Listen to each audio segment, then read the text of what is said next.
So if you guys remember a few months ago, Twitch tried to do a paid to boost system where you could just flat out pay money to help boost the stream.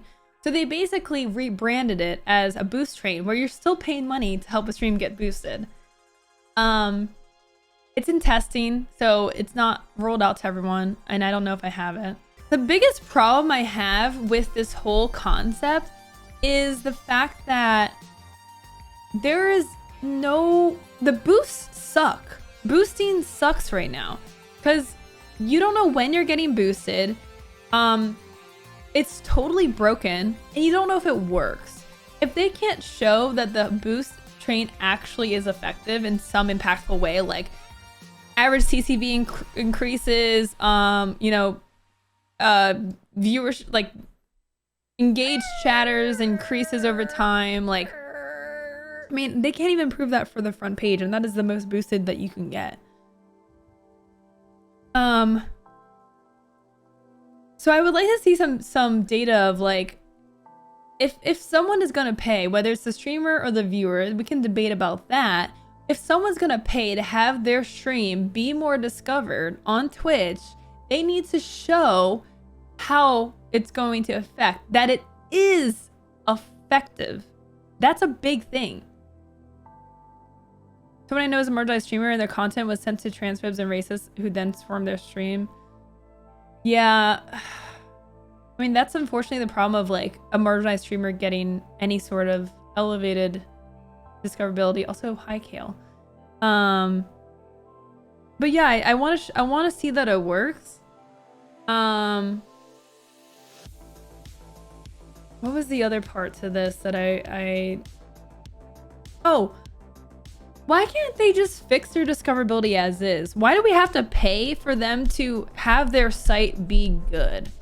Is like kind of the thing I have a problem with. Now, let's say discoverability was really good and you wanted to pay to get discovered more. That makes sense. That's advertising. You can do that on Twitter and pay to have your tweet seen by more people. You can do that on many other platforms. Okay, that's called advertising. That's totally fine. Very standard in the industry. But the problem is, right now, Twitch's discoverability is abysmal. Any creator can tell you this. It is so bad. Now, as a platform, your goal is to keep people on the platform as long as possible, right? You want to increase watch time, and to do that, you have to match viewers to the right creators. You want them to find the person that they're going to spend all their time and money on. That's discoverability. That's what Twitch should have an inherent goal to strive to be highly discoverable and effective. And they're not.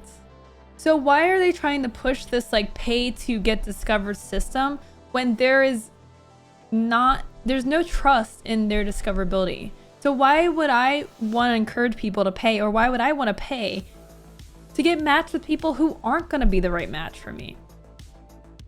They need to figure out the discoverability element first and really nail that down. And that really should not come at our cost, okay? They should want to figure that out, because that will naturally lead to more money, because people staying on the platform longer equals more ad money and also more money that they're likely to spend on the right streamer. But you got to make the viewer find the right streamer. That's how their discoverability should be. That's how they should be thinking about this. And it just doesn't feel like they are. They're like, we're just going to show you the top streamers, all these, dudes at the top that have the most viewers, and that's who you should watch. That's it. Go and watch them. And it's just not really the case.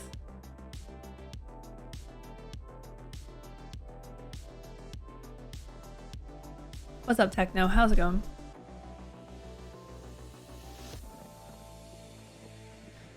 Why is discoverability bad? Is recommended channels and tags not working well? Yes. So there's a couple different reasons why discoverability is not working well. So the first one, as Kale said in chat, that a marginalized streamer got boosted and they got a ton of trolls coming in, okay? If you're matching, marginalized creator with I don't know, marginalized viewers, maybe, you know, viewers that would be more relatable to that person, then you're less likely to see those trolls come in. I'm not saying that they can entirely, you know, prevent trolling, but it sounds like there's room to be better about that. Twitch's tag system. Twitch's tag system, I wonder how many people actually use Twitch's tag system. Twitch's tag system is only effective if viewers are using the tag system to find the streams that they want to watch. But if they don't know that they can do that, or they're not in the, there's no habit being built with viewer interaction and utilizing the tag system, then that's not really going to happen.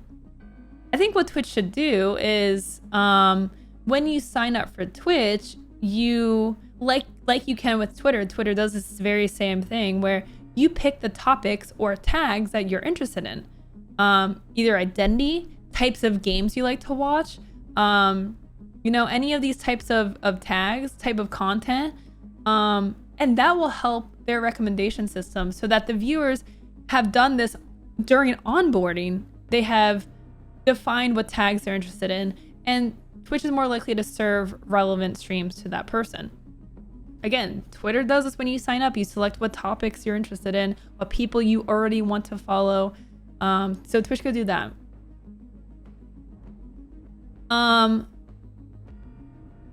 So there's that. The fact that naturally streams are sorted by viewership. Yes, you can sort by recommended, but it inherently is viewership first. And again, who wants to sort by recommended when point 3 is that the recommended system is not that good? Okay. A lot of times you'll get recommended people that you're already following. I've seen it happen to me where you're recommended someone you're already following. Okay, I'll just go to my following tab then. That does not, like, that is the most useless thing ever if you're recommending me someone I already follow or someone I already watch. Like, I think that Twitch needs to invest more in skimming and scanning content.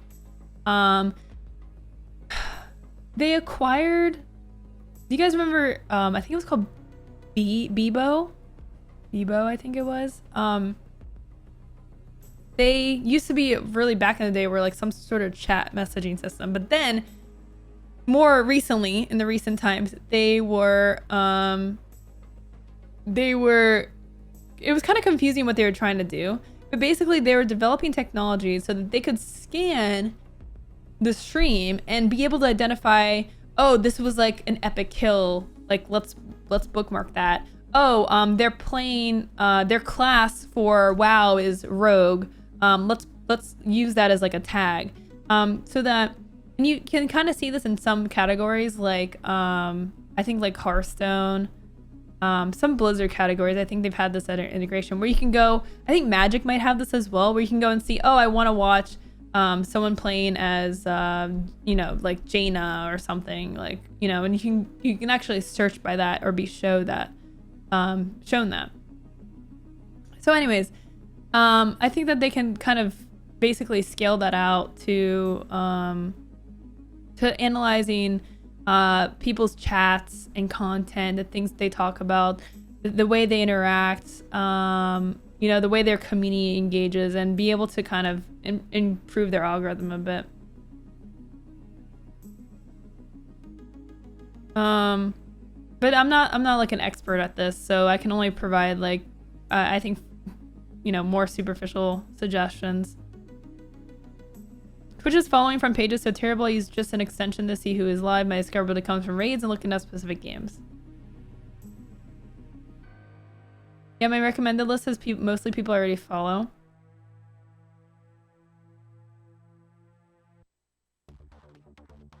Sometimes I have to narrow down search by languages. That's all I do. Yeah.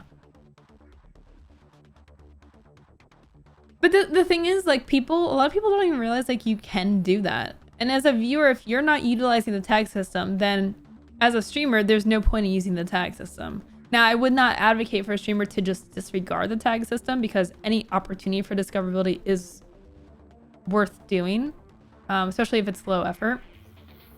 'But yeah, they, I think, you know, more superficial suggestions. But I'm not like an expert at this, so I can only provide like I think, you know, more superficial suggestions. Twitch is following from pages so terrible I use just an extension to see who is live. My discoverability comes from raids and looking at specific games. Yeah, they Like, why does anyone want to pay for something that like isn't proven to work, or like doesn't elevate you beyond, you know, if discoverability is already bad, why would I want to pay for that? You know, if the tool's not good, why would I want to pay for that?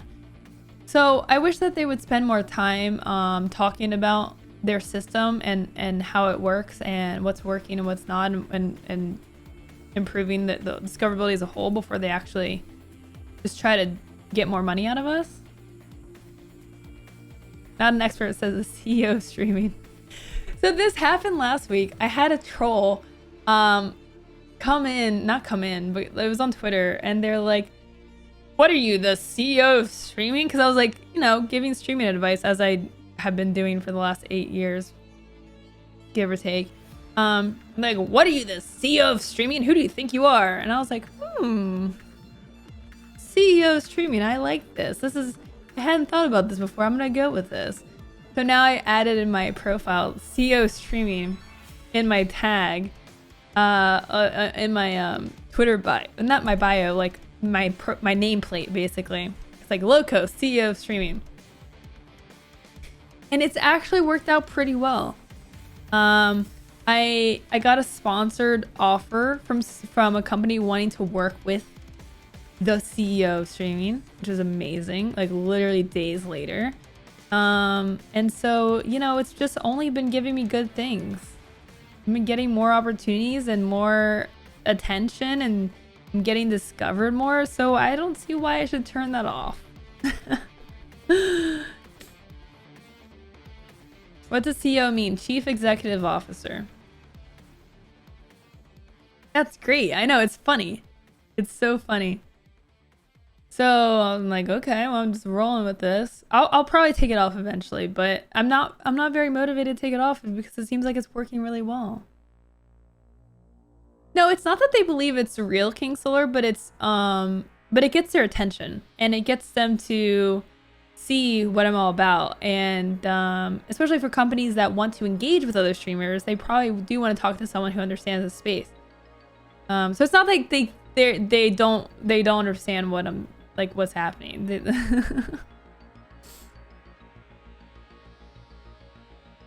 I'm the CEO of all streaming, Ed, of all streaming everywhere.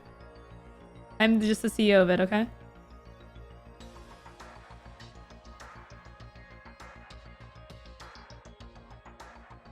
Better trademark the catchphrase. Can you keep it on until at least June? No reason at all. No reason at all. What is the I don't know what you're trying to say. What's in June? It's not clicking. No reason at all. Are you planning something?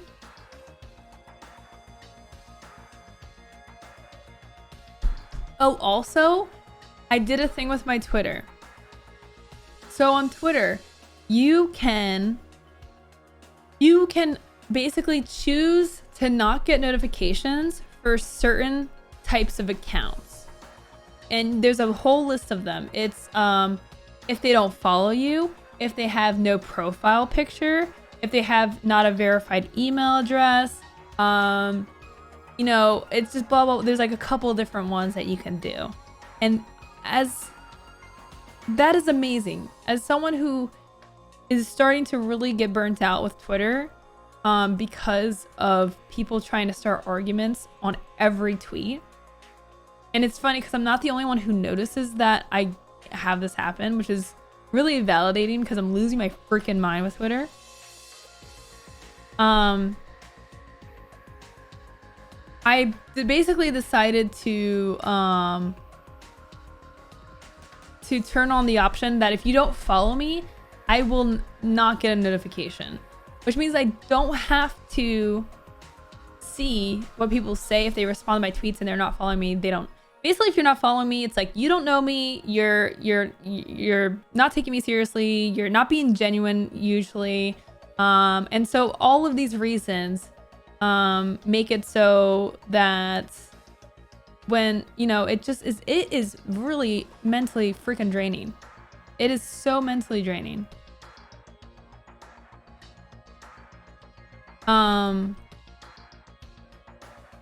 It's exhausting me, and it's just making me anxious. And so anyways, if you don't follow me, I will never see that you've spoken to me. And the other benefit is I get to choose on my own time and energy. I get to make the decision if I make a tweet and I want to go through the responses and see if there are people, because not everyone who doesn't follow me is going to be a bad apple. But I get to choose whether I experience that conversation or those messages. I get to make that decision on my terms, which I really, really value. So it's only been like a week, I think, since I turned that feature on, but things are great. Life is great. Rated, please.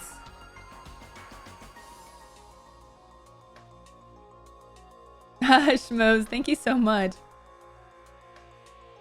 That means a lot. Thank you for the kind words. What's the new feature? It's not a new feature. If you go into your Twitter settings, let me see if I can find it for you guys.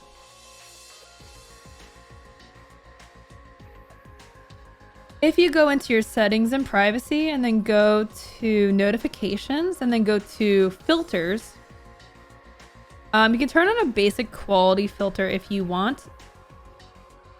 But then you go to muted notifications and you can say mute notifications from people you don't follow, who don't follow you, with a new account, with a default profile photo, who haven't confirmed their email, who haven't confirmed their phone number. So you can turn on all or any of those to your option. You know, to whatever you prefer. So I only have the one for who don't follow you right now, but you know, that's I think a good enough gauge for me.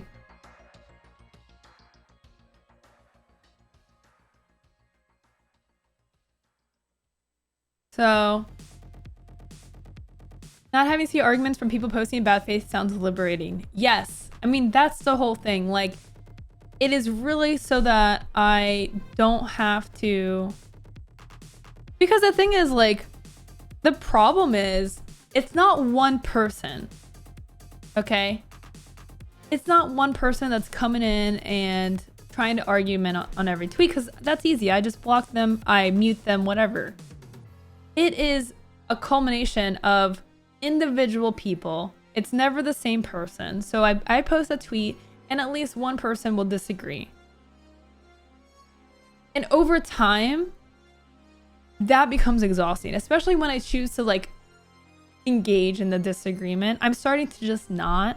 People will have their opinion on things, and your tweet will always be misconstrued or misinterpreted or doesn't cover the basis or taken too literally. You know, there's just way too many circumstances these days that people want to argue and people want to disagree and people want to just combat with what you say. For who knows what the reasons are, okay? Like, I could literally say, hey, here's helpful streaming advice. You know, making sure that you talk is going to help get people to chat. And then there will be people that say, well, what if I don't have a mic? Well, what if my mic quality is bad? I disagree. I think that doesn't matter. I think that you should do what you want. You know, I think any streamer should do what they want. Like, I had this happen so much when I was tweeting about like tips on growing as a creator and like how important it is to learn. And there were so many people that were like, well, what if they don't want to grow? Like, literally my tweet said, if you have 0 viewers, like you should stop. If you have 0 viewers for like years, you should stop and like learn something. And the amount of people that were like, well, what if I don't want to grow? Well, what if, you know, I'm not doing this to make money. I never said that you were doing this to make money. Like, it's like, what are you talking about? Why, like, the number of people that were like, oh, well, why does everything have to be about growing and getting more viewers? Why can't I just stream for fun? It's like, then do that. Then do that. This tweet's not for you then. Like, I mean, I would argue that if you have 0 viewers, you want to grow. Okay? I would bet a lot of money that if you are streaming on the internet, that you want to grow your stream to some level that's more than 0, okay? You know, I don't know if that's a wild concept. Apparently people had issue with it. Crazy.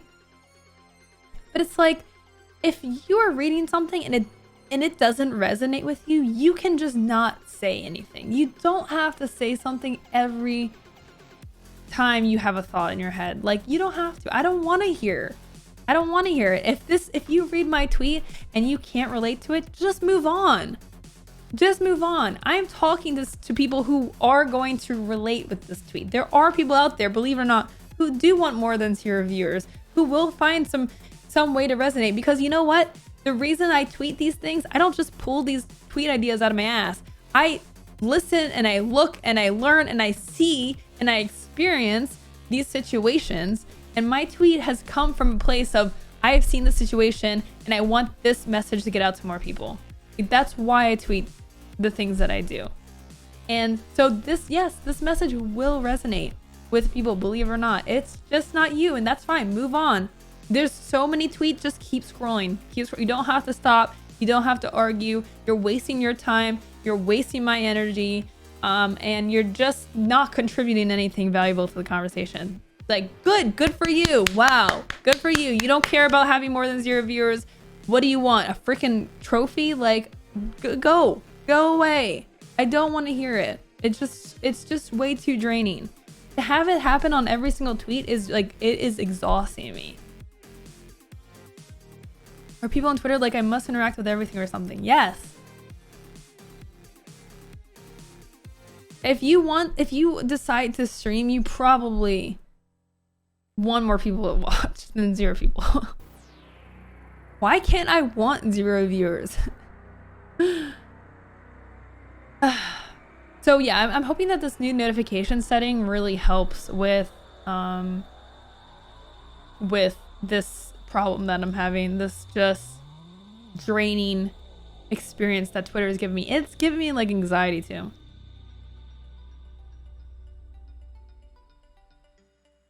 You probably want at least 1, otherwise what's the point? Yeah, probably.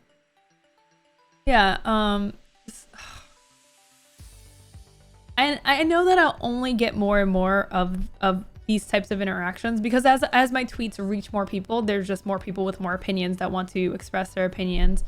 So yeah, that's what I'm gonna do. If you don't follow me, I don't see your tweet, and if you start to annoy me with, I'm just gonna start muting and blocking. I'm gonna start muting and blocking, and I don't care. I can't handle it, because I don't want to have to argue with everyone, and I'm just ignoring. I'm just letting it go. Like, I'll just let it go. Here's why your popular opinion doesn't apply to me. I streamed a lot last year and always wanted people to watch me, but never got higher than like 3 and then back to 1, and I was like, guess I'm not entertaining. I mean, and that's the thing too, like, learning to grow your stream is literally like probably the most common topic that people want to learn more about, because most people do want to grow, okay? So it's something that I want to talk a lot about, and having people like having to argue and also like people, there's a lot of people that aren't streamers and then they try to give advice, and it's like, dude, you don't know what you're talking about. And there's people that just give bad advice. I'm not always right, and I'm not saying that my opinion is the only way to do something, but it blows my mind when people like will argue with me and they're saying things that are just flat out wrong, or they'll disagree and they have like literally, they don't have any viewers, or they have like 2 viewers for like 3 years, and they like want to say that I'm wrong. And it's like,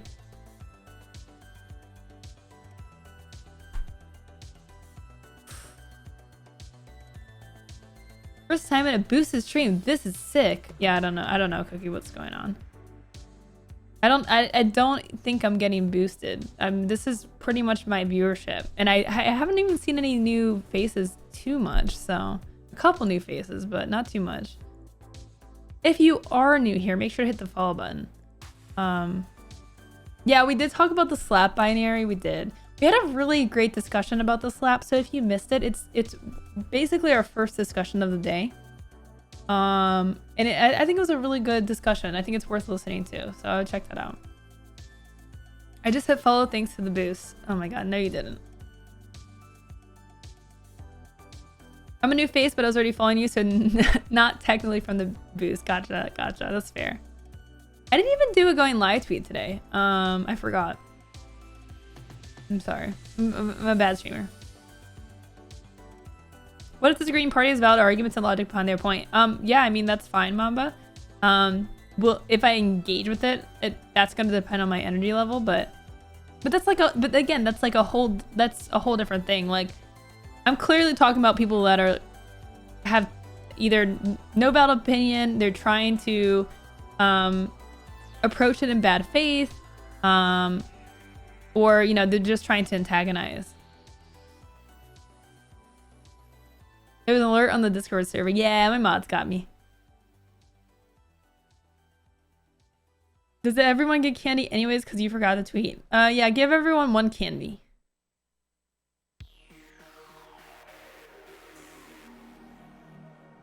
One thing that always boggled my mind was people that did giveaway streams to help boost their streams, and then when they stopped it, people stopped going to the streams. Well, I mean, that's totally gonna happen because people are drawn in for a superficial reason. So if you run a giveaway on stream, you're gonna have more people there that are just for the giveaway. Now, your job as a streamer is to provide entertaining content that's enticing enough to get people to stay beyond. So when you do a giveaway like that, you're gonna wanna do it at the end of a stream or something like that, right? Not at the beginning of your stream. So that way you give people a chance. You're giving yourself a chance to persuade people to stick around. But yeah, of course, you're gonna get a lot of drop off. You're gonna get probably 90% drop off. Normally, if you can get a couple people to stay, if you can get a couple people to sub, that's really what you're trying to aim for. Just even getting a few out of them.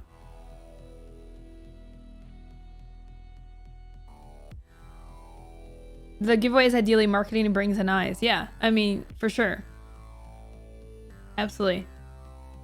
And someone says you can win this, but you have to retweet and follow. When it's finished too, they lose followers. Yeah, because people are there for superficial reasons. Again, same idea. The goal is that in the time that they followed you, like maybe they'll forget to unfollow. Maybe they actually if I ran a giveaway, I'm a streamer and I really want to learn. I should say I'm learning something here.